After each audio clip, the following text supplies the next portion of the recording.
अपना अपना स्थान ले ले। अब मैं राजकुमार भदौरिया जी से निवेदन करता हूं, अशोक ठाकुर जी से और श्री कृष्ण गहलोत जी से कि श्याम जाजू जी का पटका, पगड़ी एवं बुके देकर के सम्मानित करें बारी बारी से। आप लोगों की तालियों की गड़गड़ाहट रोड के उस पार तक जानी चाहिए। जोरदार तालियों के साथ आप स्वागत करें। हमारे लिए परम हर्ष की बात है कि हमारे क्षेत्र में हमारा मार्गदर्शन करने के लिए, अपना सहने और सहयोग प्यार देने के लिए श्री श्याम जाजू जी हमारे बीच में आए हैं। मैं राजकुमार भदौरिया जी से भी निवेदन करता हूँ, पुलकित जी से भी। श्री श्याम जाजू सुखचैन जी हमारे बीच में पहुंच चुके हैं, जो हमारे जिला के उपाध्यक्ष हैं, हमारे बीच में पहुंच चुके। एक बार जोरदार ताली से उनका स्वागत करें। कृपया हमसे निवेदन है वो मंच पर आ जाएं। श्री सुखचैन जी, ऐसे नहीं, श्री सुखचैन जी बीच पे मंच पे आ जाएं। मैं श्री राजकुमार भदौरिया जी से निवेदन करता हूं, विजय सोलंकी जी, कृष्ण गहलोत जी, हरीश हरजाई जी, अशोक शर्मा जी, कि वो श्री श्याम जाजू जी को तलवार भेंट कर उन्हें सम्मानित करें। एक बार जोरदार तालियां।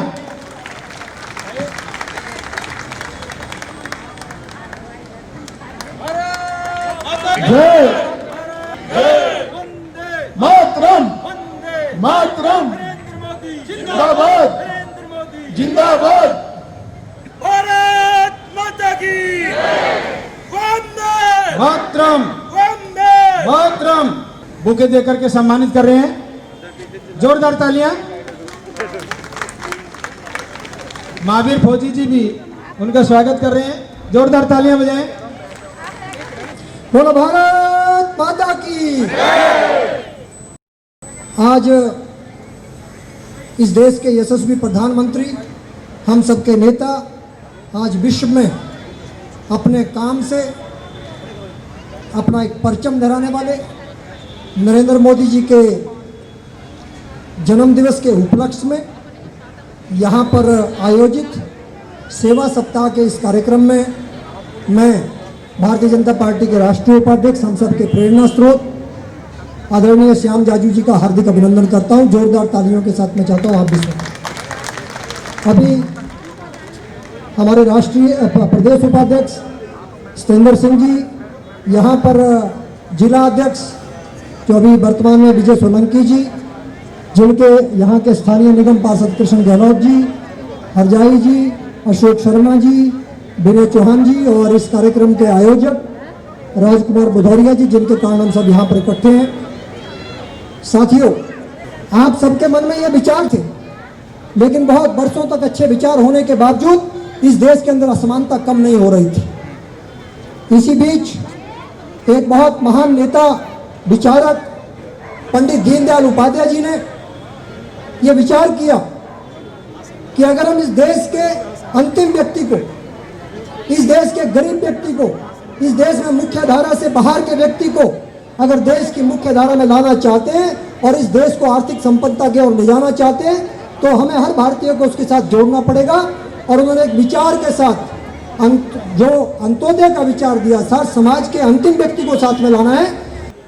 आज के इस कार्यक्रम के संयोजक, बहुत ही कर्मठ और जुझारू भारतीय जनता पार्टी के कार्यकर्ता भाई राजकुमार भदौरिया जी, यहाँ से पूर्व जिलाध्यक्ष और विधानसभा का चुनाव लड़े 7 के वार्ड से निगम पार्षद भाई Krishna Gehlot ji, chairman standing committee भाई राजदत्त गहलोत जी, यहाँ पर सभी जितने भी निगम पार्षद, रेखा विनय जी, आभा चौहान जी, सभी जिला पदाधिकारीगण, सभी मंडल अध्यक्ष, पूर्व मंडल अध्यक्ष और जितने भी अपने जिले के पदाधिकारी हैं, बहुत भारी संख्या में मातृशक्ति यहाँ पर आई हुई है। युवा साथियों, आप सबका मैं अभिनंदन करता हूँ, स्वागत करता हूँ। बहुत लंबे समय से मेरे से पूर्व वक्ताओं ने सेवा सप्ताह के विषय में बहुत विस्तार से बताया।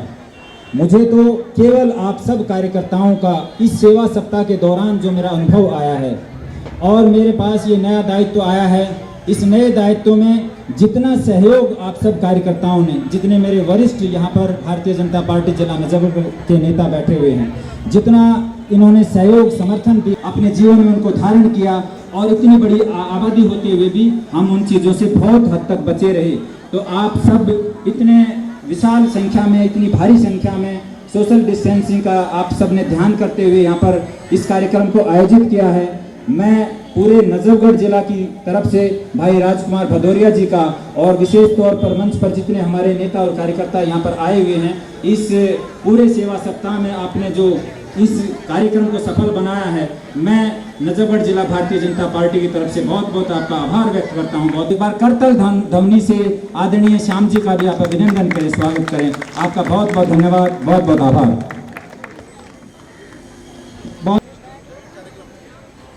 आप सभी से निवेदन है कि आप अपना स्थान ले लें और मैं श्याम जाजू जी को आज के मन समर्पित, तन समर्पित, जी चाहता है इस देश की माटी को और भी अर्पण करूं, इस भावना से ओतप्रोत होकर के हमारे आज नरेंद्र मोदी जी के जन्मदिन को के संदर्भ में श्याम जाजू जी का एक बार जोरदार तालियों के साथ आप मंच पर उपस्थित भारतीय जनता पार्टी के जिलाध्यक्ष विजय सोलंकी जी, प्रदेश के उपाध्यक्ष सत्येंद्र सिंह जी, हमारे विधायक प्रत्याशी कृष्ण गहलोत जी, अशोक ठाकुर जी, आज के कार्यक्रम के संयोजक राजकुमार भदौरिया जी, मंच पर उपस्थित सभी नेतागण, भाई और बहनों, भदौरिया जी और हरजाई जी जब मेरे को विनंती करने के लिए आए और भदौरिया जी ने कहा कि भाई साहब कोरोना का कार्यकाल है, मैं विशेषकर महिलाओं का एक वेगड़ा अलग कार्यक्रम लेना चाहता हूं, आप इस कार्यक्रम में जरूर आइए। मैंने कहा महिलाओं का कार्यक्रम है तो मैं जरूर आऊंगा। इसका एक कारण है, महिलाओं का एक गुण है, आप सबको अब घर जाकर अपना काम भी करना है, तो भी इतना शांति से आप सुन रही है। आपके सबके चेहरे मेरे को ये कह रहे हैं, भाई साहब भाषण बहुत हो गए, अब कार्यक्रम जल्दी समाप्त करो। और राजनीति में काम करने वाले को सामने वाले के चेहरे पे क्या चल रहा है ये ध्यान में नहीं आया तो वो राजनीति में काम करने लायक नहीं है। इसलिए ज्यादा लंबा भाषण मैं नहीं करने वाला। पर महिलाओं की एक विशेषता है, वो केवल सुनती नहीं है, सुनकर ये मैसेज देते रहती है। सबसे फास्ट कम्युनिकेशन के दो साधन है, एक है ईमेल और दूसरा है फीमेल। ये अनुभव मैं मेरे घर में देखता हूँ। मुझे जो बात मोहल्ले को कहनी है सबको, मैं धीरे से पत्नी को कह देता हूँ और सब कहने के बाद पत्नी को ये कहता हूँ ये बात किसको बताना नहीं। और 8 दिन बाद मुझे मालूम होता है, पूरे मोहल्ले को बात मालूम होगा और कहते समय वो भी कहती है और किसको बताना नहीं, तेरे को बता रही हूँ। तो भाई और बहनों, आज जो एक पवित्र कार्यक्रम यहाँ पर हो रहा है, यह मंच के सभी लोग इतने बड़े पैमाने पे लोग इकट्ठा कर सकते हैं, पर यह कोरोना का कार्यकाल है। कल एक कवि की बात मैंने सुनी, वो कवि ने कहा, राम युग में दूध मिले कृष्ण युग में घी, राम युग में दूध मिले कृष्ण युग में घी, कोरोना युग में काढ़ा मिले डिस्टेंस रखकर पी। अब ये कोरोना का कार्यकाल है, पर तो भी आप सब और हम सब मंच के लोग रुक नहीं सकते, क्योंकि मोदी जी ऐसे एक व्यक्ति है, उनका जन्मदिन केवल हिंदुस्तान में नहीं मनाया जा रहा। 2 दिन पहले मैंने 70 मिनट के एक वीडियो क्लिप का लॉन्चिंग किया। 70 देशों के लोगों ने मोदी जी को सदिच्छा दी। कल एक किताब का विमोचन किया, 100 लोगों ने उस पर राइटअप लिखे थे। और कौन 100 लोग?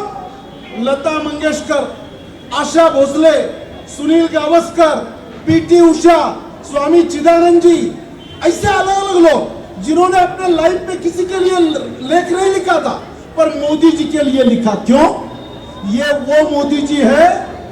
अभी ये भदौरिया जी की बात कही कि चाइना मार्केट के सभी व्यापारियों को इन्होंने कहा, भाई 2 पैसे नुकसान हुआ तो भी चलेगा, पर चाइना की चीज नहीं बेचेंगे। कितना बड़ा काम किया है। अरे भाई पैसा आएगा जाएगा। पिछले सप्ताह में हमारा एक मित्र एक खिलौना खरीदने के लिए रोते हुए बच्चों को लेकर उस दुकान में गया। एक खिलौना लिया, बच्चा खिलौना देखकर खुश हो गया, हंसने लग गया। धीरे से इसने देखा खिलौना मेड इन चाइना, उसने वो खिलौना वापस कर दिया। अब बच्चे को क्या मालूम, उसको इतना ही ध्यान में आया अपने पिताजी ने जो खिलौना मेरे लिए लिया था वो वापस कर रहे हैं, वो रोने लग गया। वो दुकानदार कह रहा है भाई साहब आपको ध्यान में नहीं आ रहा, आपका बेटा रो रहा है। बोले ऐसा है, वो मेरा बच्चा है, उसको कैसे चुप करना 2 मिनट में मैं जानता हूं, पर जिनकी बॉर्डर पर शहादत हुई उस सैनिक के बेटे के आंसू मैं देख नहीं सकता, ये खिलौना मुझे नहीं चाहिए। ये जो भूमिका है, मुझे बताओ चाइना के विषय में 2 टूक जवाब देने वाला प्रधानमंत्री आज तक किसने देखा है?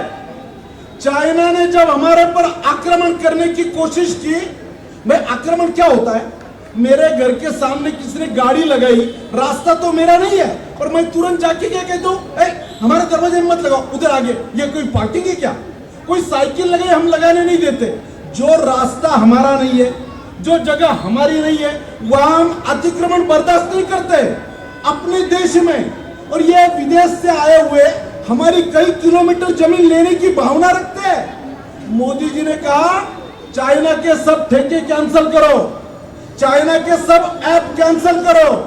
चाइना के प्रधानमंत्री को बोलना पड़ा, बोले भाई साहब लड़ाई ऐप की नहीं थी, लड़ाई मैप की थी, आप ये क्या कर रहे हैं? ये पहली बार 2 टूक जवाब देने वाला प्रधानमंत्री, पाकिस्तान को सर्जिकल स्ट्राइक करके जवाब देने वाला प्रधानमंत्री, हमारे साथ चाइना के खिलाफ लड़ाई के लिए पूरा विश्व खड़ा रहा। यह मोदी जी की जीत है। पूरे विश्व में मोदी जी का डंका बज रहा है, हिंदुस्तान का माथा ऊंचा हो रहा है। ऐसा प्रधानमंत्री जो गरीबों की सोचता है। क्या कहा उन्होंने?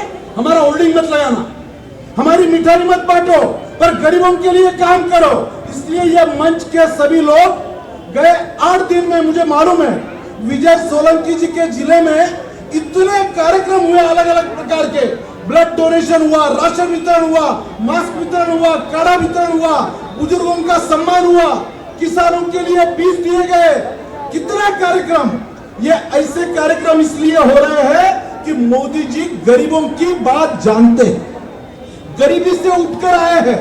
ये कोरोना कार्यकाल है इसलिए वो कल गए नहीं तो हर बर्थडे को, हर जन्मदिन को अपने माता जी का आशीर्वाद लेने वो वहां जाते हैं। अशोक ठाकुर जी ने जो कहा, आज भी जिनकी माता 10 बाय 20 के घर में रहती है, जिस घर में टीवी नहीं है, मोदी जी का जब शपथ विधि हुआ तो हम गए मोदी जी को बताने, सब व्यवस्था वहां की बताई और धीरे से एक ने कहा मोदी जी आपके माता जी को इस शपथ विधि में, आपके ओथ सेरेमनी में बुलाना चाहिए। 1 सेकंड में उन्होंने बोला भाई मेरी मां भी नहीं आएगी, वो भी एक घर छोड़कर दूसरे घर में टीवी है वहां जाकर देखेगी। और आज भी मां 10 बाय 20 के कमरे में रहती है, बीमार हुई तो ऑटो में बैठकर अस्पताल में जाती है। ऐसा देश का प्रधानमंत्री आज तक हमने नहीं देखा था। इसलिए ऐसे प्रधानमंत्री का यह जन्मदिन अलग अलग तरीके से कार्यकर्ता मना रहे हैं।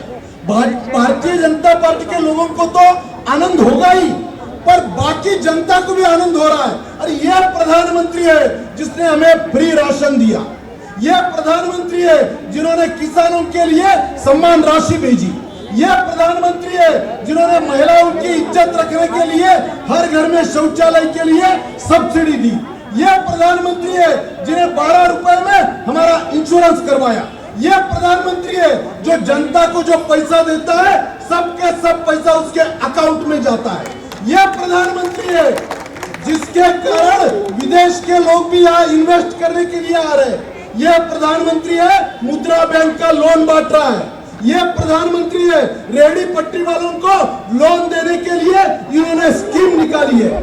गरीब की बात जानने वाला, समझने वाला, इसलिए तो ये कार्यकर्ता काम कर रहे हैं। हमने कितने भंडारे लगाए, कितने जगह पे कोरोना कार्यकाल में लोगों को खाना दिया, क्यों? हमारे नेता वैसे, हमारे कार्यकर्ता ऐसे, इसलिए आप लोग हमारे लोगों का सम्मान करते हो। वो मोदी जी का जन्मदिन ये नजफगढ़ जिले में अलग अलग प्रकार से मनाया जा रहा है। मैं तीसरी बार इस जिले में आ रहा हूं। आप सबको मैं बहुत धन्यवाद देता हूं इतने बड़े व्यक्तित्व के इस कार्यक्रम में शरीक होने के लिए मुझे बुलाने वाले सभी आयोजकों को धन्यवाद देकर मेरे 2 शब्दों को विराम देता हूं। नमस्कार। बहुत बहुत धन्यवाद। एक बार जोर से बोलेंगे भारत माता। श्रीमती विनीता गुप्ता जी को, रजनी अग्रवाल जी को, सुनीता हरिया जी को, मैडम डिस्टेंस का ध्यान रखें। आप सभी के लिए पर्याप्त रूप में व्यवस्था है, केवल शांति बनाए रखने की आवश्यकता है।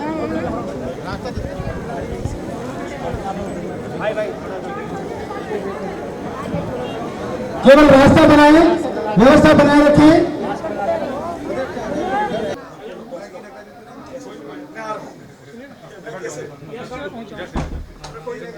भारत के प्रधानमंत्री नरेंद्र मोदी जी के 70वें जन्मदिन का सप्ताह अब ऑलमोस्ट खत्म होता जा रहा है, क्योंकि ये पूरा सप्ताह आदरणीय श्याम जाजू जी जो दिल्ली और उत्तराखंड के प्रभारी हैं, sir, we have been celebrating prime minister Narendra Modi's birthday as a ode to respect to our society at large.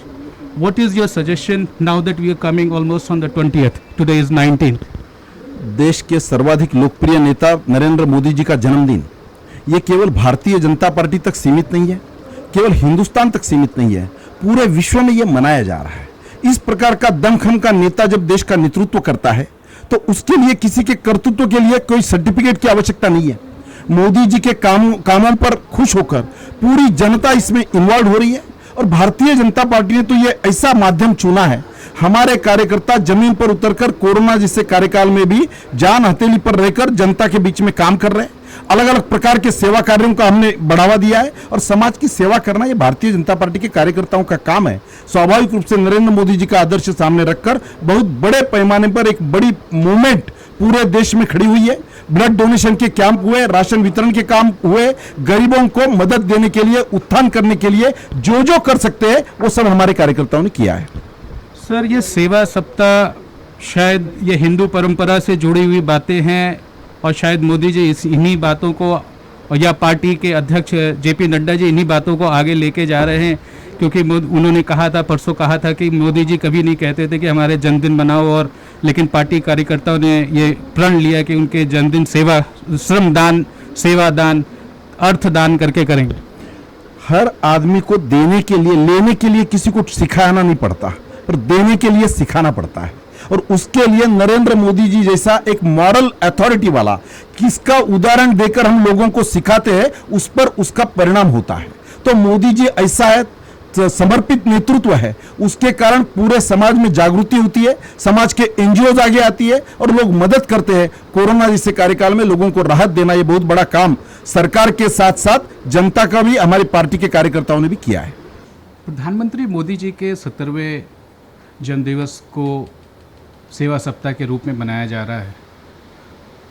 पश्चिमी दिल्ली के पटेल नगर इलाके, द्वारका पटेल नगर और इस उत्तम नगर से नजफगढ़ के बीच का जो इलाका है, यहाँ पे बहुत सारे बिजनेस कम्युनिटी हैं और हमारे साथ इस वक्त राजकुमार भदौरिया जी हैं, जो आज एक अनूठा प्रयास इन्होंने किया प्रधानमंत्री के 70वें जन्मदिन को मनाने के लिए। सर, आज जो आपने बहुत अच्छी तादाद में आपने लोगों को इकट्ठा किया, उनको मोटिवेट किया, व्हाट इज़ द मैसेज, क्या मैसेज है जो आप उनको देना चाहेंगे ये प्रोग्राम को जो आपने आज ऑर्गेनाइज़ की? हमारे प्रधानमंत्री देश के माननीय नरेंद्र मोदी जी, जिनका 70 वर्ष के आज पूरे हो गए, एक ऐसा प्रधानमंत्री जो पूरे देश ही नहीं पूरे विश्व की चिंता करता है, उस प्रधानमंत्री के जन्मदिन के उपलक्ष्य में मैं एक ऐसी प्रेरणा, एक ऐसा मिशन चलाया मैंने, जिसके माध्यम से समाज में नई जागृति पैदा हो, समाज का हर वर्ग एक प्रधानमंत्री के अनुभव के अनुसार समाज के लिए कार्य करने के लिए उत्प्रेरित रहे, हमेशा उसके मन में ऐसी प्रेरणा रहे जिससे समाज का नया उत्कर्ष हो, समाज में लोगों के अंदर भावनाएं जागृत हों, समाज में कुरीतियां दूर हों। ऐसी प्रेरणा लें। हमारे प्रधानमंत्री दिन रात जिस प्रकार से देश सेवा के लिए सतत लगे रहते हैं, उन्हीं के आह्वान पर, उन्हीं की प्रेरणा से मुझे ये भावनाएं आई कि जो समाज में मैं करूँगा तो मेरे देखने के साथ साथ अन्य लोग भी ऐसे कार्य करेंगे, जिससे समाज में एक नया प्रसार प्रचार पैदा होगा, शांति का माहौल बनेगा और देश हमारा विश्व में अग्रणी रहेगा। और हमारे प्रधानमंत्री माननीय नरेंद्र मोदी जी 2025 में मुझे जो लगता है विश्व के सबसे बड़े नेता के रूप में एक नया कीर्तिमान बनाएंगे। और ये जो आज का जो प्रोग्राम आपने ऑर्गेनाइज किया सेवा सप्ताह में सेवा करके भाव से, इसमें महिलाएं बहुत बढ़ चढ़कर हिस्सा ली पुरुषों के बनिस्बत। शायद ये आपके चमत्कार है या आपकी विश्वसनीयता है या आपका बहुत बड़ा इस एरिया में आपका जानकारी है? महिला एक हमेशा परिवार चलाती है। जो महिला परिवार चलाती है तो देश चलाने के लिए भी उसकी ताकत आती है। उस महिला के ताकत के प्रति देश भी आगे बढ़ता है। आज महिलाएं हमेशा समाज में अग्रणी स्थान में हैं और माननीय प्रधानमंत्री नरेंद्र मोदी जी ने महिलाओं को जो आगे हमारी संख्या राजनीतिक क्षेत्र में लेके आए हैं, चाहे सामाजिक क्षेत्र में लेके आए हैं, उनका ही प्रेरणा है। तो महिलाएं जब आगे आगे काम करेंगी, आगे बढ़ेंगी, तो हमें नई दिशा और दिशा दिखने का। आज मैंने महिलाओं को शॉल, पुरुषों को शॉल, साबुन और मास्क का वितरण किया। अच्छा, ये बताएं कि पिछले 6 महीने से जब से कोरोना महामारी पूरी दुनिया को ग्रसित है, हिंदुस्तान भी कोई अछूता नहीं है, आपके बहुत तमाम चर्चे आज मंच पर भी हुई कि आपने बहुत लोगों को ऑर्गेनाइज़ किया, बहुत खाना बंटवाया और लगातार आप ये काम करते रहे लॉकडाउन के पीरियड में। तो ये कैसे आपको ये प्रेरणा मिली? मैं उस परिवार से हूँ। मैं आज आपको बताना चाहता हूँ कि स्वयं मैंने तीसरे क्लास तक मेरे पैर में जूते नहीं होते थे और मैं नंगे पैर स्कूल में जाता था। सोचता था कि मुझे भी कभी जूते पहनने का सौभाग्य प्राप्त होगा, और आज परमात्मा ने सुना, मैं स्वयं तो पहन रहा हूँ, लोगों को जूते पहना रहा हूँ। ये एक मुझे सौभाग्य प्राप्त हुआ। और मैं जिस प्रकार से ये कार्य है ना, जो ज़रूरतमंद लोग हैं जिनकी आवश्यकता है, यदि मेरे पास कुछ वस्तु है तो मैं उनका जीवन उनके लिए वो दान दे दूं या उनके लिए वो उपहार स्वरूप दूं, तो उन्हें खुशी प्राप्त होगी, मेरे को खुशी प्राप्त होगी कि मेरी मेहनत से कुछ उस परिवार के लिए भला हुआ।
Download Tarang online radio app from Google Play Store.